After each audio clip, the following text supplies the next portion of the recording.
So thank you for joining us here today. We have Dennis Thomas from Brechbuhler Scales, and we're really excited about today's conversation about the scale industry, about some marketing topics, as well as their American Grit initiative.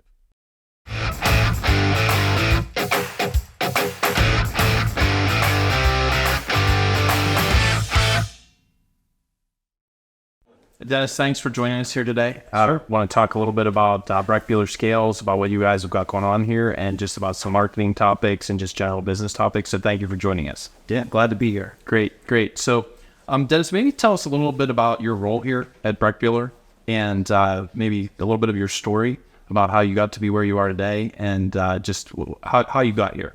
It's a long story. So Dennis Thomas, president of Brechbuhler Scales, and Brechbuhler Scales owns Brechbuhler Scales, BTEC Scales, and Instrument Calibration Solutions. Started in 2001 as an intern software developer. And my job was to come in and get an e-commerce site off the ground, which turned into be a great business. But I wasn't supposed to last more than 6 months in the company. So I guess when you're curious and ask a lot of questions and point things out that could be improved, you keep getting opportunity. Moved up to IT manager and general manager, and then 2013 was the first non-family member to be asked to be president. So, oh wow, that's a great accomplishment. Thank you. Yeah, congratulations. It's been a fun ride. Great. Yep. So, you guys have a kind of a movement around here, a theme about your culture called American Grit, and it certainly sounds like that story is one of true American grit as you've come up through the ranks over time and persevered. Maybe talk a little bit about American Grit and what that means to Brechbuhler, and maybe why did you choose to really champion that cause and bring that cultural aspect of your business forward? Great question. So during when I was interviewing a lot, I heard managers talk about we have a great culture, and people say we have a great culture, but I would ask people, what is our culture? And I'd get different answers, conflicting answers. And so I knew right away there was an opportunity to bring that together, to understand. And in about 2018, started talking to managers about, if you could clone someone, who would it be and why? Sure. And we got hundreds of answers. And over the course of those answers, we distilled them down. It took a couple of years, but got a set of core values. And the core values are great. We talk about them internally. We know them, do, serve, team. But we needed, if this is a word, iconography. Sure. On the outside, so public could see, like, who is this? What is this company? And we came up with the term American Grit, and some imagery that we feel just represent who we are as a company and who we are as a culture. And it's been really accepted well, and proud to stand behind it. No, that's great. And it certainly is starting to take on its own momentum here as we walk around Brechbuhler. Certainly as we see the swag, see the different jerseys and hoodies and that type of thing, as well as like your representation on your digital media and your videos on your website and that type of thing. So it really feels like it's taken hold. Sure. And it feels like the employees are starting to run with it maybe on their own. Is that true? It's very true. Even the people coming in to interview have seen us online, thanks, and have said, wait, I really like what you're doing with this American Grit, celebrating veterans and just sticking to traditional values, which to us are simple. It's the old school stuff of staying true to our mission, not getting caught up in trendy social issues. We know that we cannot do that. We have to be the best possible company, whether it's manufacturing scales or providing industrial scale service. We have to stick to that because at the end of the day, the customer is most important. When you think about American manufacturing right now, 2023, certainly everybody is experiencing tremendous recruiting challenges. Sure. Do you feel that this focus on the core values, this focus on this iconography of the American Grit, or however you want to term that, do you feel that is having a positive impact on assisting you with recruiting more higher quality people that really fit the Brechbuhler culture? Yeah, hands down. Definitely it's helping. And the blue collar trade, let's say for a while, was never held up to the level we feel that it should have been. It was always the white collar stuff. Sure. With this, again, we feel proud of what we do, the people we have, and wanted to elevate them in the face of not only in the company, but outside as well, because it is a gritty job, if you will. It's difficult work. It's hard work. And at the end of the day, when you do a good job, you should be proud of that. Absolutely. Not many people can do what we do. Yes. When I think culturally, we have problems because everybody wants to tell their kids go to college, sit behind a computer. And when we look at two generations ago, I mean, my two grandfathers, one worked in the steel mill, one worked in the coal mines. And so they were in that Rust Belt. They were in that core. And those are two very, very gritty and dirty and difficult careers.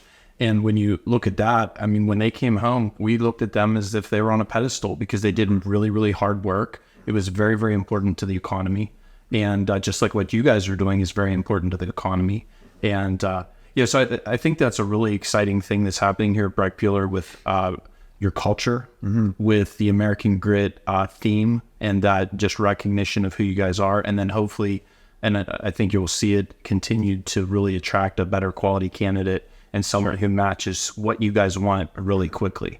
Sure. It's helping us pre-select for culture. And that's part of the design of it too, is that let people know who we are and stand proud behind it. And with that, you will attract the people that like your culture. Great. And so it's been a great tool. Great. So switching gears a little bit, one of the things we like to talk with people about is marketing, because that's our world, right? Okay. And that's what we like to, that's what we stay up at night and think about and really dive into. So these are going to be very broad questions, nothing too technical or into the nitty gritty. But when you think about marketing, and you've got some challenges because you have 3, maybe 4 distinct brands that do distinctly unique things that have unique target markets. It's a complex enterprise to market this business successfully. So when you think about that, what do you see as maybe some of the greatest challenges in front of you and in front of the Brechbuhler family of companies at large when you look at marketing B2B as a manufacturer and as a service provider? Putting up with you weekly. Ed, I think that is the biggest challenge. Right. Well, that's a very complex question. But what we've tried to do is have more of an online story, an online presence. Let people know who we are down to the gritty details. Sure. And with that being said, a lot of the time in the past, culturally speaking, we just didn't disclose a lot. We kept it private, and for right or wrong, that's what we did. But now it just seems like things have turned to, you have to have a story, you have to have a brand. We're doing this podcast. This isn't something that we typically would do, but just shed a light, put a light on, I should say, some of the things that we do that we're very proud of, and I think people are attracted to. So from a marketing perspective, I know I'm generalizing here, but it's great. Just to market, advertise, put out more of what we do every day. No, that's great. And I think we're seeing that trend because asking for the sale online or lead gen is really difficult. What people seem to be responding to and what all of the research is showing is good, authentic, candid content about brands is what's changing the conversation and opening doors for sales reps or BDRs or whatever, however you're organized, to get that opportunity. Yeah. And I think when we look back over the last 20, 30 years, and even before that, there was a lot of what happened behind closed doors. Well, that's over because there's no privacy. And that's a whole other conversation we could have. But when we look at privacy, even of companies, we have to be open and communicate everything. And at times we end up communicating our dirty secrets and some things and showing our underbelly, but then that gives us the opportunity to be open and honest about it and figure out a way to improve. And, so I think we're at a moment in B2B marketing where it's about content and transparency and organic as opposed to produced and contrived lead gen. I couldn't agree more. And that's one of the impetus behind American Grit, that we know that message isn't going to be for everyone, but we do not every 6 months change who we are. It's who we've been since 1929. Sure. And I think a lot of people can get behind what we're doing, and we're going to stay true to it. And that's the promise to our customers or suppliers, but specifically our employees. Sure. That we have your back. This is how we make decisions. No, that's great. And as we're sitting here, which all the cameras won't show, in the backdrop here behind Dennis and I is maybe talk a little bit about this. This is like the Wall of Fame. This is like a historical timeline of the Brechbuhler journey. Maybe just talk about why it's here and what was the genesis of it and the outcome of this project. Yeah, so this is our training and development building, and we'd have new personnel come through. And how difficult is it to tell your company story in 30 seconds to a minute? I mean, let's just face it, you don't have a lot of time to get the message across. But what we wanted to do, because we have such a rich history, is put a timeline up on a wall each decade since 1929 of some of the major things that we accomplished, some of the companies we work with, some of the important figures in the company, and just allow someone while they're here for the first time to take it in on their own terms of what we've done, to show them, because at some of our satellite offices, you have 5-7 employees. Sure. This is a pretty large campus. So we have our manufacturing building, again, 3 or 4 other buildings here as well. So it's a lot to take in, but this condenses it down to, okay, this is the company that I chose to work for, and to get an appreciation of our history. Oh, that's great. That's great. And I think this, I've been here, I think this is the 3rd or 4th time I've been here over the past 3 or 4 years. Okay. Seeing some of the changes on the wall and just some of the updated content, it feels like it's taking on a life of its own. And then seeing some of the content that's been developed for social media with the employee anniversaries.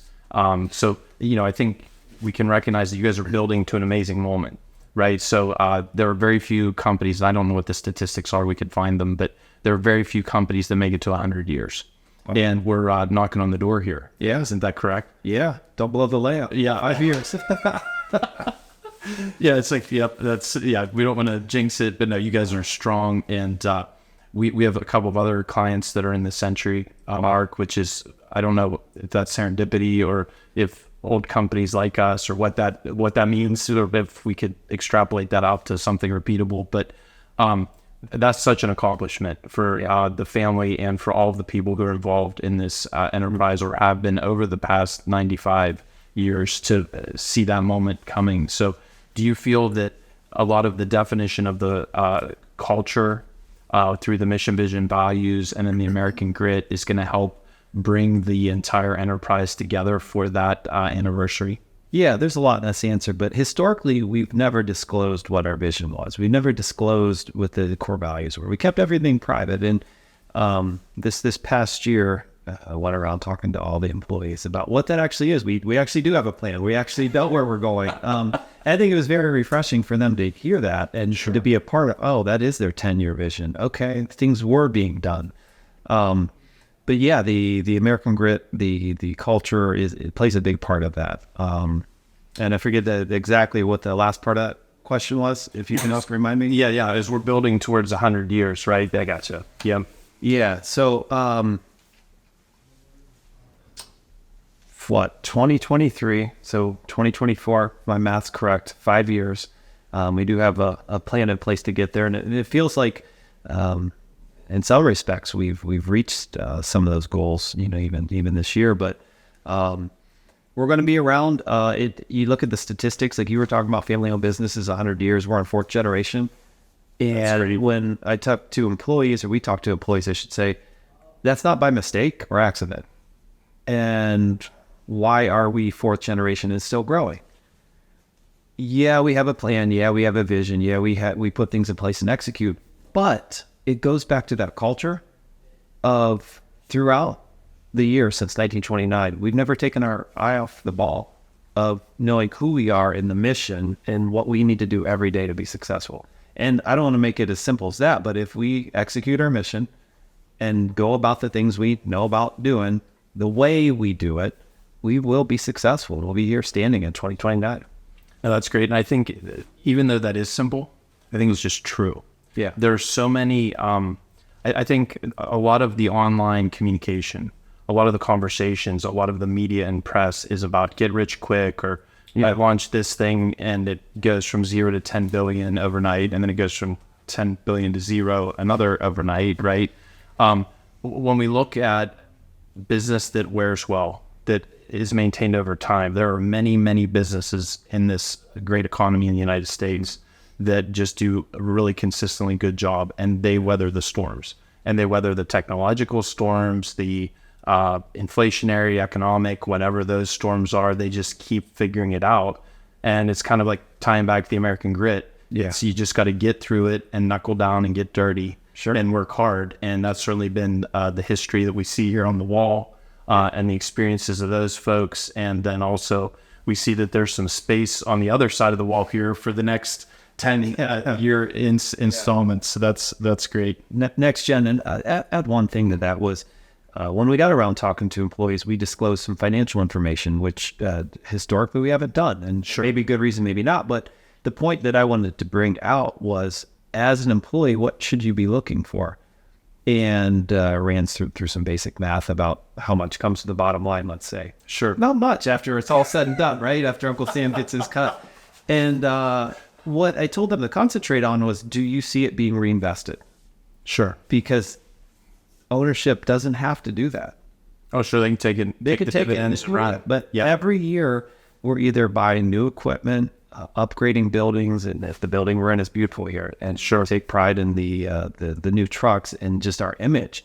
And again, we don't have to do that. We believe in that, and we believe it's important, and we believe it's important to the people that you work in the company too. Sure, for them to take pride in. I've been to, I think at this point, 4 or 5 different Brechbuhler locations, and every one of them they're not cookie cutter, right? So you guys don't have like a McDonald's and every building is the same and that type of thing, but the consistency is not in their footprint or the construction, but the consistency is in the quality. The grounds are well kept. The vehicles are immaculate. It's important. You go into the back bays where the trucks pull in. Everything's clean, neat, tidy, well organized. And I wasn't, on many of the visits, was not announced that I was going. Okay. So not that I am important enough for them to clean up for me, but the point was, I think it was just another day. Yeah. It wasn't a special moment. And everything was consistent. So that's a testament to that commitment and that reinvestment and keeping things up, because it's hard to keep everything up to date. That takes a lot of capital and planning and sacrifice for other investments that could be made. So that's interesting. Well, Dennis, this has been a just fantastic conversation. I know we covered a wide range of topics. From your cultural impetus here, your start, and where you've gotten, and then some marketing topics. But this has just been a fantastic conversation. Thank you so much for taking the time today, and we really appreciate it. Thank you. It's been awesome. Great.